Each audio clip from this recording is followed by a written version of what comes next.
Shalom, shalom, j'espère que vous allez bien et que vous avez passé une bonne semaine. Il s'agit d'un Shabbat très important, le Shabbat Béchalar. Le Shabbat Béchalar où nous allons lire bien évidemment dans cette paracha Shirat Hayam, le cantique de la mer, qui est un cantique extrêmement important, c'est le cantique de la délivrance, c'est le cantique de la Emouna. C'est aussi une ségoula spécifique pour les célibataires, dont je vais parler aussi pendant ce cours-là. Mais également, c'est le Shabbat qui précède tout Bishvat. Donc, c'est pour ça que j'ai décidé d'appeler et de travailler sur la question de surmonter la difficulté et de se retrouver avec soi-même, et grâce notamment à la question de la Emouna et de la prière. Alors, je dédie ce cours à la Refoua Shelema de Félix Chaim ben Lemb, Sylvain Yehoshua ben Juni, Bouli Avraham ben Rosa, Yosef bar Chana, Viviane bat Emma, Yael bat Esther, Fortuné bat Ramsa, Rouven Ishoy bar Mercedes, Shoshana bat Ureida, Simcha bat Hana, Luda bat Simcha, Vered bat Shoshana, Shagal bat Esther, Simcha bat Rachel, David ben Rachel, Viviane bat Emma, Mazal bat Soleika, Eliezer bar Simcha, Mesaouda bat Esther, Chai ben Raphaël Yehuda, Simon Esther Lévi, Doli Hana Perez, Rachel bat Phoebe. De Trémon Yeladim pour Sarah Simcha, Bracha bat Rachel.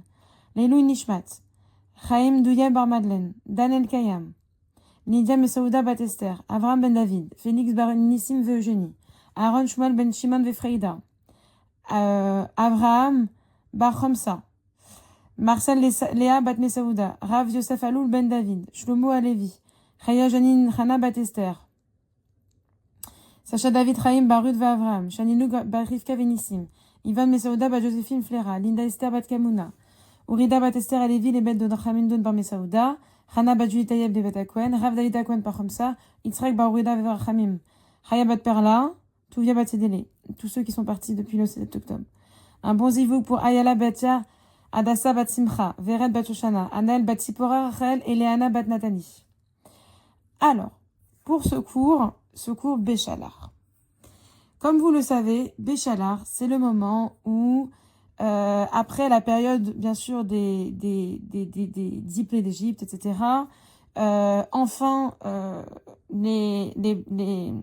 notre peuple va pouvoir sortir d'Égypte, mais on va dire que tout n'est pas terminé et qu'il va avoir encore des épreuves avant de pouvoir connaître la libération totale et le bonheur absolu.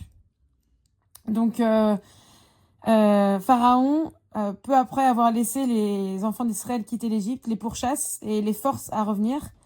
Et à ce moment-là, eh bien, nos ancêtres se retrouvent pris dans une forme de piège, qu'on pourrait croire une forme de piège, entre les armées égyptiennes et la mer. Et Akadosh Baruch Hu demande à Moshe Rabbeinu d'élever son bateau au-dessus des eaux. La mer s'ouvre pour laisser passer et puis pour nous laisser passer et se refermer sur les Égyptiens. À ce moment-là, Moïse et les enfants d'Israël entendent un cantique de louange, de reconnaissance à Akadosh Baruch Hu. Et puis après, ils vont aller dans le désert, ils vont souffrir de soif et de faim. Alors, à plusieurs reprises, ils vont se plaindre et Hachem va envoyer la manne et il va faire couler l'eau, etc., etc. Et voilà. Mais ce qui est intéressant ici, et puis après, il va y avoir des attaques par les Amalécites et ils vont être vaincus par les prières de Moïse et l'armée levée par Yehoshua.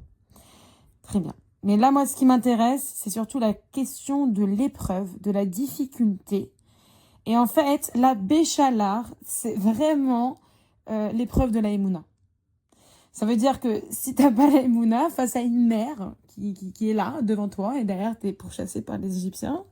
Donc, t'es pourchassé, en fait, si on doit comparer avec le monde, par tes épreuves, par les maux, par la maladie, par tout ce qui peut t'arriver dans ta vie, par des pertes, par des tristesses, par des séparations, par plein de choses, par les épreuves de la vie, par un manque de parnassa, par voilà, tout ce que tu as derrière toi, là, qui a un poids derrière toi, et t'as la mer. Mais cette mer-là, c'est pas une mer de punition. C'est la mer qui va t'apporter la libération. En fait, à travers Béchalar, on va travailler sur son soi intérieur et sur sa mère intérieure pour pouvoir surmonter la difficulté et pour pouvoir, en fait, provoquer sa Géoula, sa libération. Donc, ce qu'il faut savoir, c'est que les enfants d'Israël sortaient d'Égypte, étaient guidés par Akadosh Baruch Hu, avec une colonne de nuée qui leur indiquait en fait le chemin, et la nuit une colonne de feu pour les éclairer. Et ça c'est une fois sortis d'Égypte. Et nous on va revenir sur l'après et sur l'avant. C'est-à-dire que à ce moment-là, les Bnei Israël se retrouvent face à la mer. Qu'est-ce qu'on va faire? Qu'est-ce qu'on peut faire? Alors, Akadosh Baruch Hu donne à Moshe un ordre et il dit, parle aux enfants d'Israël qu'ils avancent. Avancent où? Dans la mer? Dans l'eau? On va se noyer? Comment? Maintenant, rationnellement, comment on va faire? Où vont-ils aller? Et certains pensent à rebrousser chemin. D'autres pensent à aller se battre contre les Égyptiens. Et d'autres prônent l'immobilisme. C'est-à-dire que, qu'est-ce que nous dit ici la Torah là? Ce que nous dit Akadosh Baruch Hu, c'est que si Akadosh Baruch Hu t'a donné cette épreuve-là à cet instant T, c'est parce que tu es capable de la surmonter, c'est parce qu'il existe une solution, et c'est parce que là où tu dois être à l'instant T, c'est la meilleure manière, le meilleur moyen et le meilleur instant où tu dois être. Ça veut dire que des fois tu voudrais revenir en arrière. Des fois tu voudrais faire que jamais ça soit arrivé. Des fois tu voudrais te battre face à cette épreuve. Alors bien sûr qu'on se bat dans l'épreuve, mais en se disant « Non, mais pourquoi ça m'arrive ?» Tu voudrais te plaindre finalement. Et au final, non. En fait, c'est d'accepter la situation telle qu'elle est. Et à ce moment-là, un fracas terrible arrive et la mer s'ouvre. La mer s'ouvre miraculeusement, ou plutôt par le nez d'Akadosh Baruch Hu, et il va sauver le peuple juif et en même temps va engloutir les Égyptiens. C'est-à-dire que le peuple juif va recevoir le mérite de se libérer, d'avoir cette Géoula à ce moment-là, et que tous leurs maux passés, MAUX, physiques, moraux, intellectuels, etc., restent derrière et soient à jamais engloutis.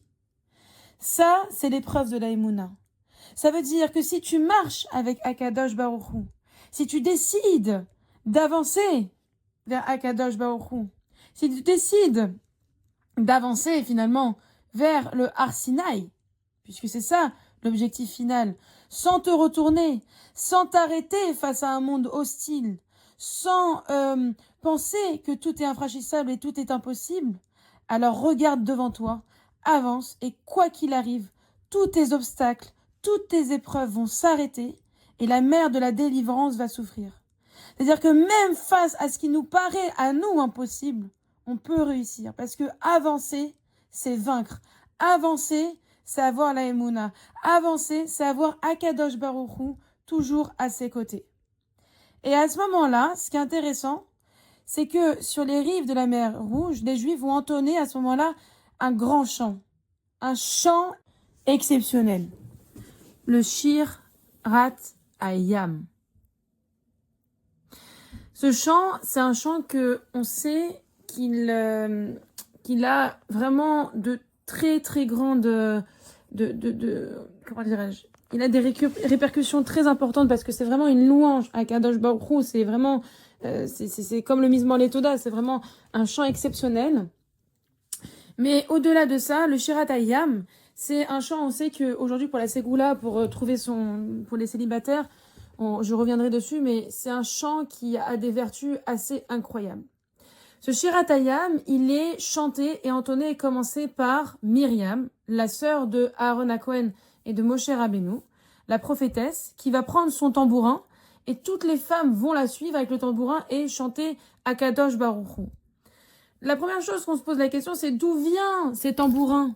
Ils sont en pleine sortie d'Égypte. Ils sont partis, ils ont limite été chassés, puisque on rappelle que c'est aussi le moment de Pessah, d'accord? C'est ça n'a pas pu monter, etc. Il va y avoir ensuite la manne dans le désert. Mais c'est étonnant. Ils quittent l'Égypte dans la précipitation la plus totale. Comment elles ont leurs tambourins? Comment est-ce qu'elles ont fait pour obtenir ces tambourins-là? Eh bien, en fait, ces instruments de musique, elles avaient une histoire. C'est-à-dire qu'elles avaient déjà préparé auparavant parce qu'elles savaient qu'un jour, elles allaient sortir. Parce qu'elles avaient confiance en Kadosh Baruch Hu. Et qu'un jour viendrait le moment où elles pourraient chanter cette libération et cette délivrance. Et c'est cette foi-là, c'est-à-dire que la foi, c'est pas juste à l'instant T. Est-ce que j'accepte ou pas ma vie? Est-ce que j'accepte ou pas d'être dans le présent et de ne pas rester dans le passé pour avancer vers son futur? Mais au-delà de ça, c'est est-ce que avant, précédemment, j'ai pris aussi les décisions et les faits et les gestes pour me préparer à la vie qui arrive. C'est-à-dire que tout ça, ça se prépare bien avant. D'accord? Et on dit que les femmes n'ont jamais perdu espoir. Il est dit dans Rashi, c'est Rashi qui le dit, que pardon, les femmes vertueuses de cette génération croyaient profondément que le Saint béni soit-il ferait pour elles des miracles et elles avaient emporté les tabourans d'Égypte. C'est-à-dire que elles ont anticipé un miracle, ce qui a provoqué le miracle. C'est ça la leçon fondamentale. C'est-à-dire que si tu veux que les choses arrivent, alors provoque-la. Fais en sorte que ça arrive. Et comment ça passe? Eh ben, ça passe déjà par la Emouna. La Emouna, c'est pas juste dire oui, j'ai la Emouna. La Emouna, c'est pas juste prier toute la journée et étudier des textes. La Emouna, c'est ce qu'on a en soi. C'est le lien qu'on a avec Akadosh Baruch Hu. Des fois, on peut passer des années à étudier, à comprendre la Torah, etc., sans avoir de Emouna. La Emouna, c'est se dire que tout ce qui arrive, c'est la volonté d'Akadosh Baruch Hu, que c'est pour mon bien, que je l'accepte et qu'à l'instant T, tout est pour mon bien. Et même si je le comprends pas, je sais que Akadosh Baruch Hu fait les choses excellemment bien, il n'y a pas d'erreur. Et c'est ça qui fait la force de la Emouna. Et en fait, il faut savoir que ceux qui ne sont pas sortis d'Égypte, ils ont péri en Égypte. Mais là, si on doit faire un parallèle avec nos vies, ça veut dire que des fois, il faut savoir sortir de nos propres Égyptes. Il faut savoir sortir de notre tristesse, il faut savoir sortir de nos épreuves, il faut savoir sortir de nos habitudes, il faut savoir tout sortir pour se renouveler. Pour se renouveler. C'est-à-dire quoi, se renouveler?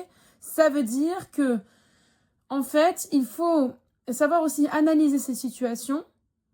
Il faut savoir aussi, comment dirais-je, comprendre que ce qui n'était pas avant n'était pas bon et qu'il faut aller vers son futur.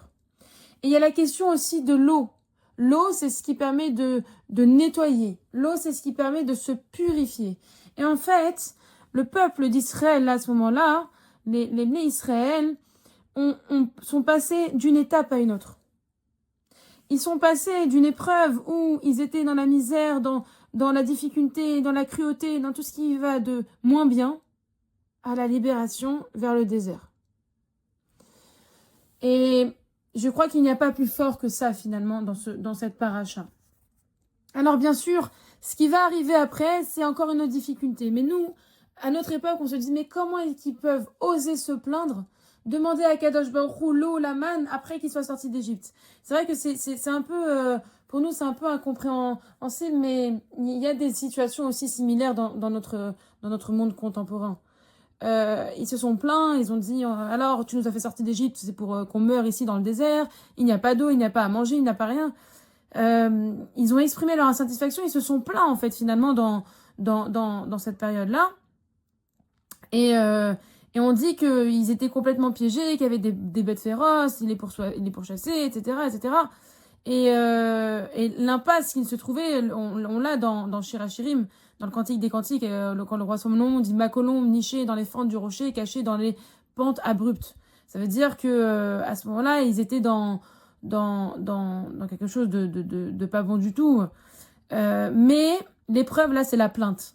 Ça veut dire que à Kadosh Baruch Hu, en ce moment-là, la plainte, c'est l'expression d'un manque de confiance en Hachem. On peut prier, on peut pleurer, on peut hurler, on peut avoir une forme de colère, ça peut arriver, même si normalement c'est pas très très très voulu, puisque la colère c'est ce qui est l'inverse de la sagesse finalement, et Hachem n'aime pas trop la colère. Mais ce qui est intéressant de voir, c'est qu'en fait, il faut savoir que Hachem, il a un amour inconditionnel et infini. Lorsqu'il nous fait arriver dans une situation, c'est parce que la situation d'avant n'allait pas bien. Et même si on pense que la situation allait bien, ou que ça allait mieux, eh bien, des fois, Akadosh Baruch Hu, il nous fait prendre d'autres chemins. Ça veut pas dire que la situation d'avant, elle est complètement vaine et qu'elle est stérile. C'est juste que Akadosh Baruch Hu, à ce moment-là, il se met là parce que pour toi, pour te protéger, pour que tu sois au mieux, eh bien, il te sauve, finalement. Mais à ce moment-là, eh bien, ils avaient une perte de Emouna assez importante et en fait, ils ont mérité l'exil. Ils sont restés du coup à cause de ça beaucoup plus longtemps. Mais en fait, ce que veut Hachem, c'est pas qu'on se plaigne, c'est qu'on se demande, c'est qu'on demande à Akadosh Baruch Hu, qu'on se tourne vers lui. Alors, il y a plusieurs manières de demander à Akadosh Baruch Hu. Il y a la prière, il y a aussi le hitbo des doutes, c'est-à-dire se mettre de côté, parler avec lui 15, 20 minutes, 1 heure, 2 heures par jour, comme si c'était son père. C'est aussi faire un mismor letoda, de le remercier pour tout ce qu'on a et pour tout ce qu'on n'a pas. C'est-à-dire vraiment prendre conscience que Akadosh Baruch Hu est à nos côtés à chaque instant et que des fois on se laisse aller dans le quotidien de la vie, dans l'habitude, en oubliant que finalement tout vient d'Akadosh Baruch Hu. Chadé Shalom. Il ne faut pas oublier. Mais ça peut arriver. Et en fait, cette plainte-là, c'est un venin dans nos vies. Et au lieu de se plaindre, il faut demander. Au lieu de dire pourquoi jamais ça, pourquoi jamais ci, Akadosh Baruch Hu, j'aimerais ceci. Akadosh Baruch Hu, j'aimerais cela. Si c'est bien pour moi, montre-le-moi. Si c'est pas bien pour moi, montre-le-moi aussi. Et nous, en tant que femmes, on dit que l'intelligence de la femme, c'est ce qui édifie la maison. Et c'est à nous d'avoir cette intelligence émotionnelle, cette intelligence de se dire que des fois dans la vie, il ne faut pas se laisser aller à des émotions trop fortes. Il faut remplacer cela par la demande, par la prière. Et que Akadosh Baruch Hu, quoi qu'il arrive, il écoute nos prières et il finit toujours par les réaliser. Mais des fois, face à une mer ou une montagne, eh bien, rien n'est impossible. Tout est possible. J'aimerais juste terminer sur une chose, sur la Ségoula du Cantique de la mer.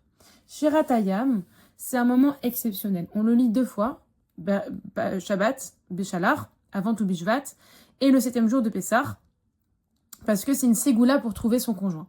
La Ségoula dit qu'il faut réciter pendant 40 jours avec Kavana et de mieux avant l'aube, d'accord ?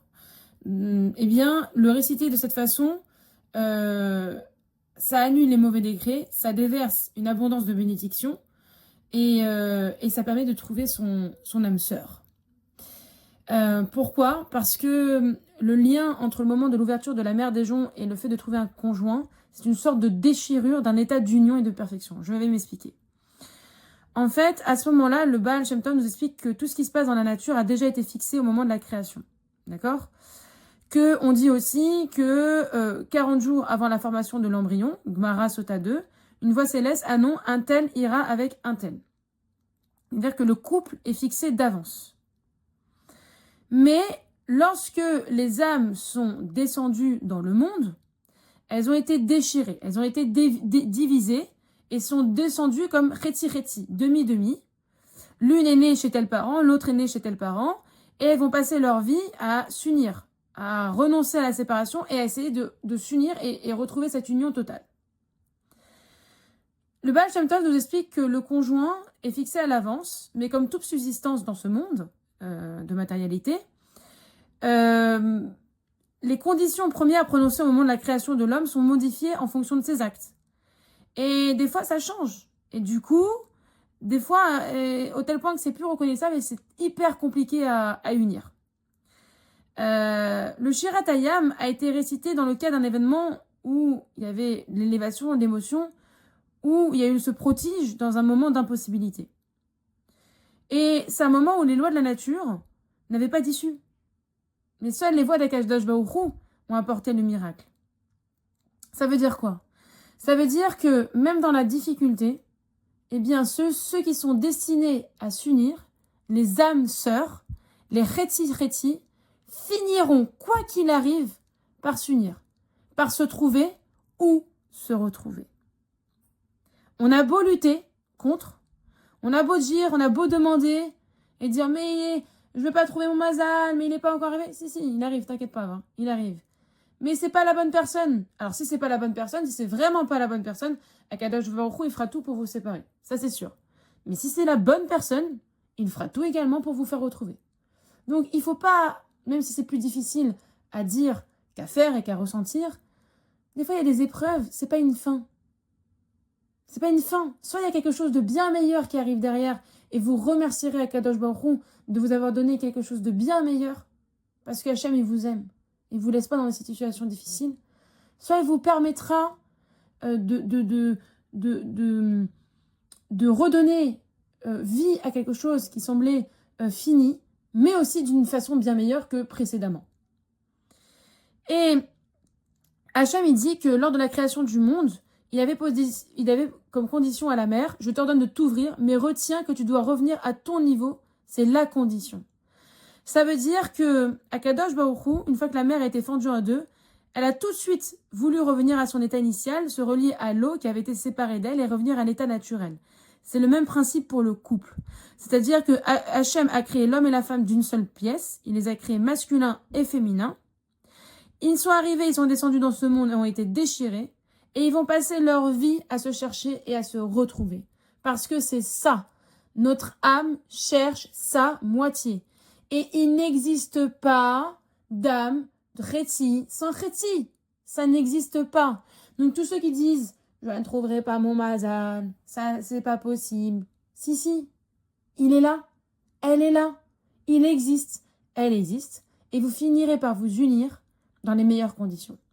Alors qu'en ce Shabbat Béchalar, je vous souhaite un très beau Shabbat Shalom, que vous puissiez renforcer votre Emouna, que vous puissiez passer au-delà de toutes vos épreuves, que tous les miracles arrivent et que tous les célibataires Bezrat Hashem trouvent leur moitié, s'unissent et un magnifique mariage et puissent fonder un foyer dans la Torah, dans les mitzvot, dans la joie, dans la parnassa et dans l'élévation spirituelle totale. Amen, Amen, Shabbat Shalom.